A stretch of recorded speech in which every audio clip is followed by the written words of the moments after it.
Isang umaga sa West Philippine Sea, tahimik ang alon, pero sa likod ng katahimikan nito, may mga usaping gumagalaw na maaaring magbago sa seguridad ng Pilipinas sa mga susunod na dekada.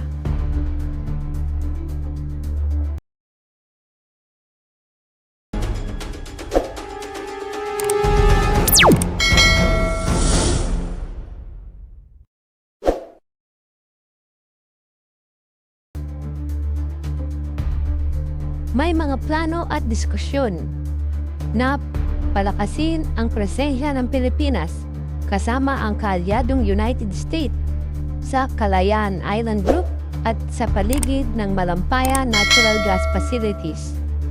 Hindi ito simpleng balita. Hindi ito pangkaraniwang military exercises. Ito ay usapin ng enerhiya, teritoryo at kinabukasan ng bansa. At ngayon, himayin natin kung bakit ito mahalaga sa bawat Pilipino. Maraming mga nag-iisip na ang Kalayaan Island Group ay puro maliliit na pulo lamang sa gitna ng dagat. Pero sa larangan ng geopolitics, ang mga isla ay parang mga checkpoint sa isa sa mga pinaka-abalang karagatan sa mundo.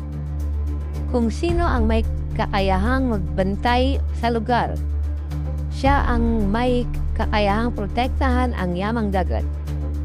Siya ang may presensya sa malagang sealings. At siya rin ay may boses sa usaping panrelihiyon. Kaya hindi nakakapagtaka na patuloy ang interes ng maraming bansa sa lugar na ito. Para sa Pilipinas, ang kalayaan ay hindi lang mapa, ito ay simbolo ng ating soberanya. Ngayon naman, lumipat tayo sa Malampaya. Ito ang isa sa pangunahing pinanggagalingan ng natural gas na ginagamit sa paglikha ng kuryente sa Luzon. Madaming salita kapag naapektuhan ang Malampaya, damay ang ilang mga bahay, negosyo, ospital, at industriya.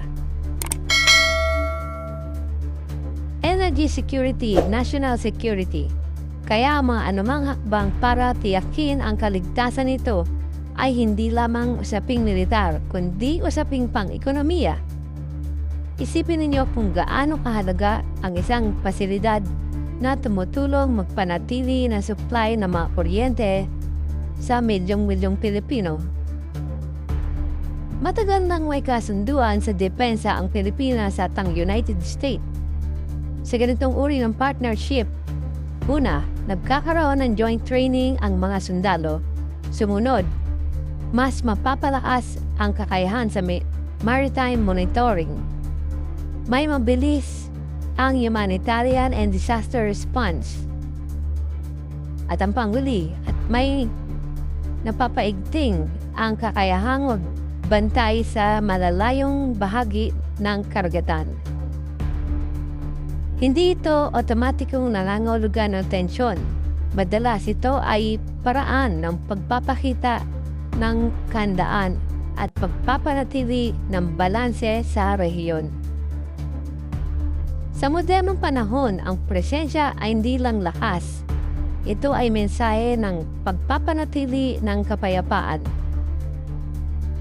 Kapag narinig natin ang salitang naval camp, agad nating naiisip ang barko at sundalo. Pero ang mas malaking tanong, ano ang epekto nito sa pagmatagalang interes ng Pilipinas? Una, proteksyon sa likas na yaman. Sumunod, seguridad ng enerhiya o energy infrastructure. Sumunod, kakayahang magpatupad ng batas sa sariling karagatan. At ang panghuli, pagtiyak na may kakayahan ang bansa sa bantayan o nabantayan ang iisin nito. Sa mundo ngayon, ang laban ay hindi lang baril. Ito ay presensya, teknolohiya at kooperasyon. Maaring malayo sa atin ang kalayaan, maaring hindi natin nakikita ang walampaya araw-araw. Pero, konektado ito sa presyo ng kuryente, seguridad ng pagkain mula sa dagat, katatagan ng ekonomiya. Karapatan ng Pilipino bilang isang malayang bansa, ang mga desisyong ginagawa ngayon ay may epekto sa susunod na henerasyon. Sa gitna ng malawak na karagatan, ang tunay na tanong ay hindi lang kung sino ang may barko. Ang tanong ay, paano mapoprotektahan ng Pilipinas ang sarili nitong yaman habang pinapanatili ng makapangyari ng kapayapaan at katatagan sa rehiyon. Ito ay isang patuloy na usaping dapat nating unawain, hindi lamang panoorin.